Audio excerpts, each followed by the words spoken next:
ಹಸುರಿನ ಬನಸಿರಿಗೆ ಒಲಿದು ಸೌಂದರ್ಯ ಸರಸ್ವತಿ ಧರೆಗಿಳಿದು ಆಹಾ ಓಹೋ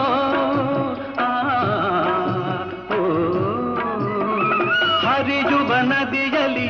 ಜಾಡಿ ಹೂಬನದಲ್ಲಿ ನಲಿಯುತ್ತ ಓಲಾಡಿ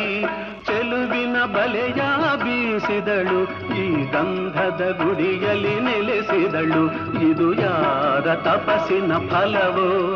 ಈ ಕಂಗಳು ಮಾಡಿದ ಪುಣ್ಯವೋ ಓಹೋ ನಾವಾಡುವ ನುಡಿಯೇ ಕನ್ನಡ ನುಡಿ ನಾವಿರುವ ತಾಣವೇ ಗಂಧದ ಗುಡಿ ಅಂದದ ಗುಡಿ ಗಂಧದ ಗುಡಿ ಚಂದದ ಗುಡಿ ಶ್ರೀಗಂಧದ ಗುಡಿ ಆಹಾ ಆಹಾ ಓಹೋ